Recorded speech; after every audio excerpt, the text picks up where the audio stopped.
This is amazing. It's never worked so good. There's a constant flow of media and it's cutting down to bare metal fast. And it's only going to get better. This old sandblasting cabinet was frustrating to use, so I rarely used it. But I'll show you how I modified it to fix all of its faults on a tight budget. First, I'll replace the original trigger operated gun with a high flow gun that's fed abrasives through a metering valve, which I'll assemble using parts from the hardware store. I'll replace the pathetic internal lighting with a modern LED unit. I'll polish the acrylic window so it's perfectly clear again without replacing it or spending any money. And I'll make a cheap dust extraction system to remove the airborne dust so visibility stays good and the shop vac rarely needs to be emptied. It sounds too good to be true, but it's really not, so let's get started. Upgrading the sandblasting gun. The trigger operated gun didn't work well for me, so I bought this new high flow blasting gun from HAFCO, which I think is similar to Harbor Freight in the US. I couldn't find specific details about it, so when it arrived I dismantled it to check what size orifice it has, as that is what determines what capacity air compressor you need to run it for any length of time. This orifice measured at almost 5/32 of an inch, but I really need a smaller orifice at 3/32 of an inch for my compressor. But I'll test it out later in the video, and if it's a problem, I'll work out a solution as I've got a couple of ideas. Upgrading the media feed. I bought a 1-inch gal flange to attach to the sandblasting cabinet's trapdoor. Two 1-inch gal fittings 3 inches long, a 1-inch elbow, a 1-inch T-piece, 1-inch to 1/2-inch reducers, a 1/2-inch ball valve, and a 1/2-inch stainless steel barb that will attach to the flexible media hose. And that's all you need to make a metering valve that you can fine-tune by adjusting the ball valve to give a constant flow of abrasive media to your sandblaster. And now I'll show exactly how to modify your blasting cabinet so you can install the metering valve underneath it. Under the sandblasting cabinet is a trapdoor that you can flip down to drain out the old sandblasting media. I want to install a 1-inch steel pipe into this trapdoor, so first I'll remove it by opening the latch and removing the nut and screw on the hinge. The easiest way to fit a 1-inch pipe to the bottom of the cabinet is to drill a hole through the trapdoor and install a flange that the pipe can screw into. I marked the centre and clamped the trapdoor down and drilled a pilot hole. Then I slowed down the drill speed and used a hole saw to slowly cut the hole.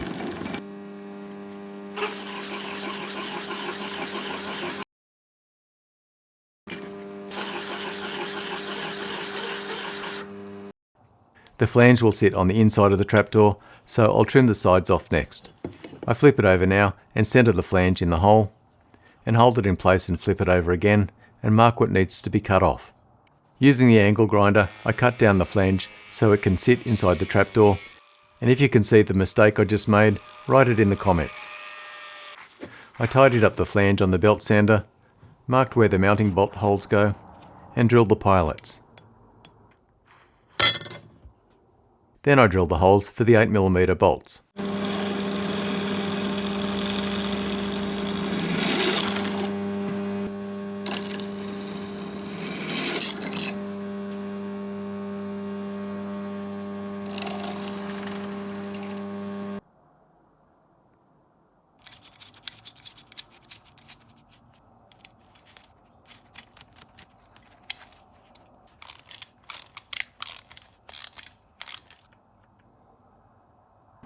But now I realise it's got to come right in because it's got to clear the seal there.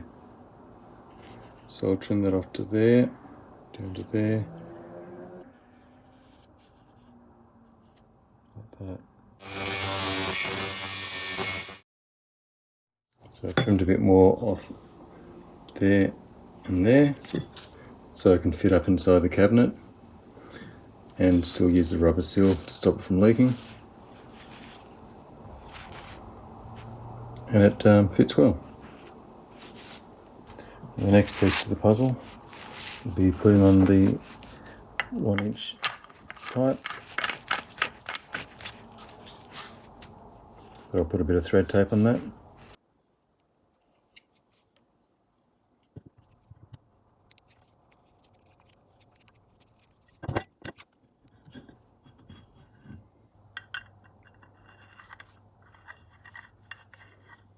I finish with it poking out that way.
I had a brass barb fitting to choose from too, but the hole running through the stainless steel fitting was bigger, so that's what I'm using.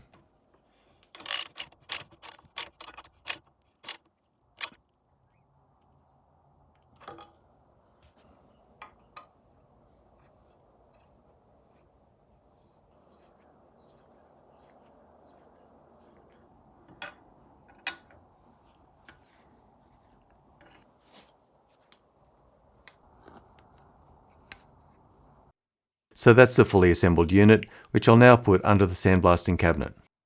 And to make it look really neat, I'm also replacing the old screw with a stainless steel socket head cap screw and nylock nut.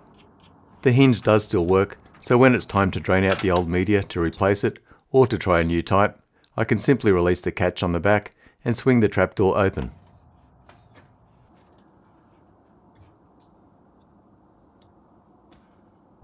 The 1-inch gravity feed into the metering valve should provide really good flow. Now I'm drilling through the cabinet with a hole saw to fit an adjustable gland so the abrasive hose won't get kinked, and I can tighten it up to seal around the hose so the media can't escape the cabinet. Once I work out how much media hose is needed in the cabinet, I lock down the adjustable gland and trim the hose to length. The clear reinforced hose is not very flexible, which is good, so I heat up its end in hot water to soften it, then I shake off the excess water before pushing it onto the barb at the metering valve. And now I can tighten up the hose clamp.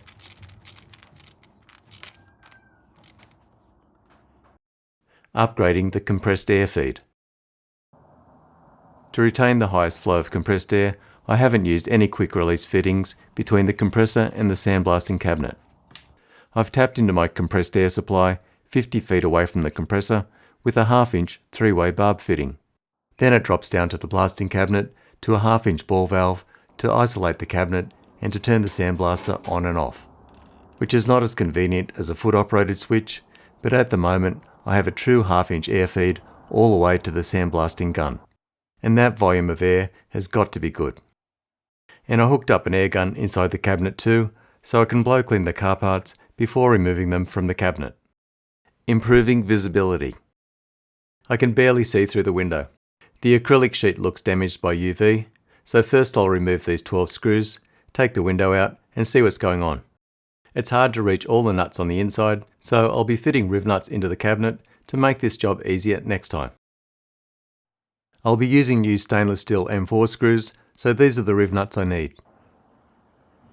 And measuring it like this shows me what size hole I need to drill. It's about 5.9mm, but if I don't have a 5.9, a 6mm might do. Now I'll drill out the hole slightly to accept the 4mm Riv Nuts.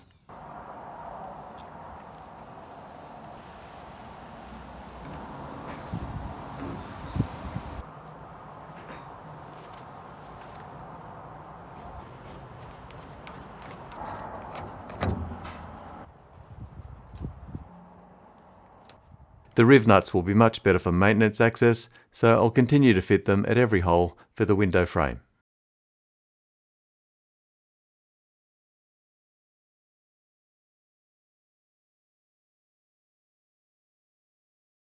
The window is made from a clear acrylic sheet, 610mm by 300 and 2.1mm thick. Under that is a layer of glass, the same size but 3.9mm thick. And under that is a disposable PVC sheet to protect the glass so it doesn't get etched by the abrasives. The acrylic sheet's been damaged by UV rays and it's scratched too, but instead of buying a new one, I'll try to restore this piece. I've restored headlights with this polish before and it's worked out very well. Making sure the acrylic doesn't get hot, I keep the polisher always moving. I'm polishing just a small area at a time, as this polishing compound progresses to a finer polish as you work it. And within a few minutes, you can see that this trick is working. But I won't stop yet, I'll spend a bit more time on it and get it really good. If this was a headlight, I'd now spray it with a clear 2K paint to protect it from UV rays from the sun, but it's winter right now, so it's too cold to paint.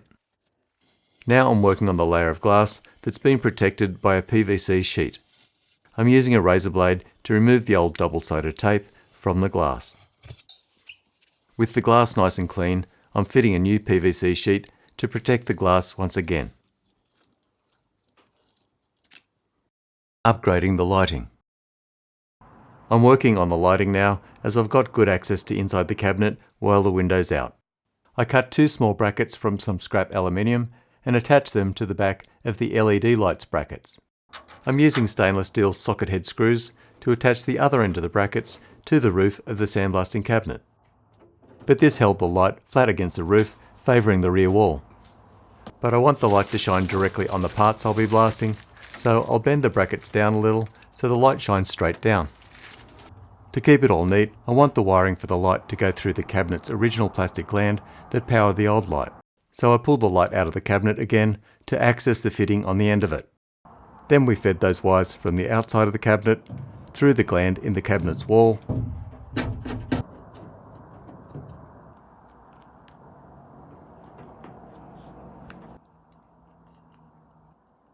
and back onto the light's terminals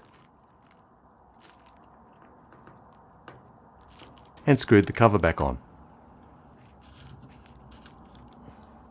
I left the plastic protector sheet on the light and secured the ends with masking tape, which will hopefully protect the light from the abrasive particles so it lasts longer. Then I screwed the light's brackets back into the cabinet and gave it a test.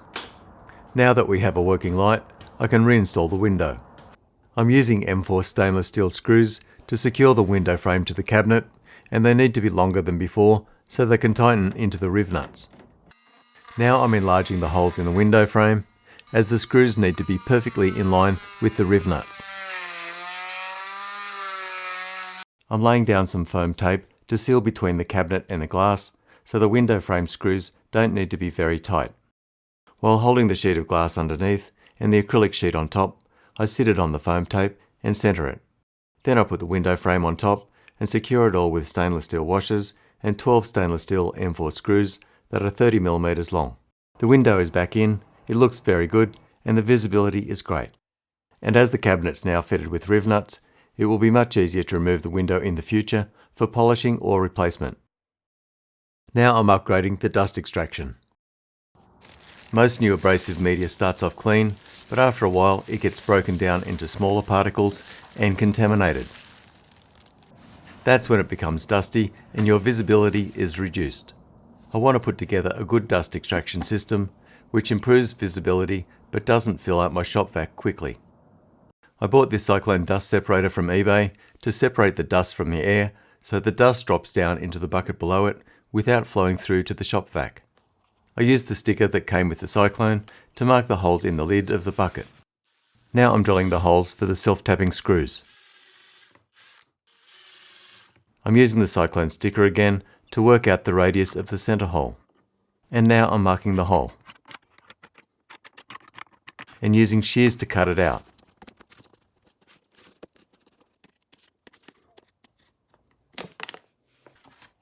And after some trimming with the Dremel, the cyclone fits the lid perfectly.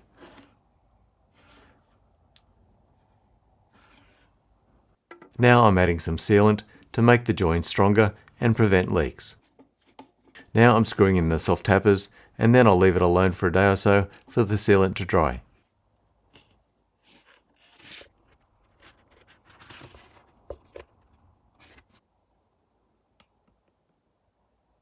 My cabinet came with a dust extraction port that measures 63mm outside diameter. My hardware store doesn't stock much at this size, so I'm converting to 2-inch pipe and fittings. I bought this new fitting that the hardware store calls a 2-inch PVC male threaded iron adapter. And to clamp it in place from inside the cabinet, I'm using a PVC 2-inch pressure faucet socket.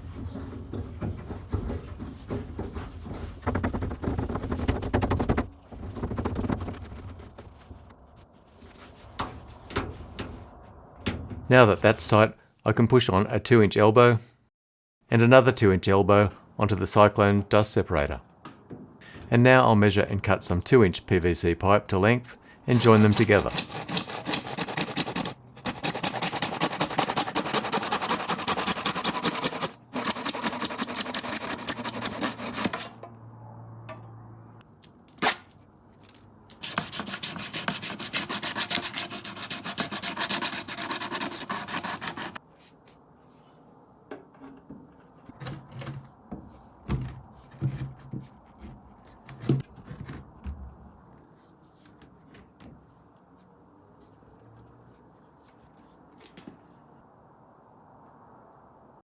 The cyclone top port is 50mm and my shop vac hose is 33mm. I bought a pressure connector to adapt them to join, but they didn't quite fit, so I rotated it by hand on the belt sander to taper it down slightly, and now it's perfect.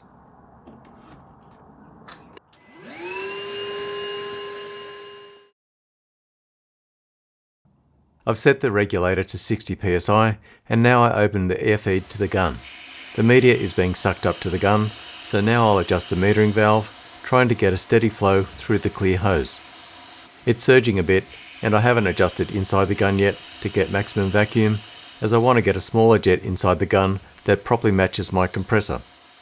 And this is just a quick test to finish up the video. The sandblaster is cleaning up this alloy suspension arm very nicely and quick. You might think it looks a bit dusty in there, and that's because with all the noise from the compressor and the sandblasting gun, I forgot to turn on the vacuum. Nice one. It's got a nice satin finish on it now, but I'll probably rub it down with some superfine steel wool and white spirits, just to give it a little shine like the new OEM arms. Sandblasting is the ideal paint preparation for old steel car parts like this, especially around the spot welds or hard to get to areas, and paint loves to stick to it. It still needs a bit more blasting, but you can see it's getting right into where these two pieces join, which would be nearly impossible with sandpaper. I hope this video helps you with some ideas or motivation for your sandblaster. Let me know in the comments. But that's all for now. Thanks for watching.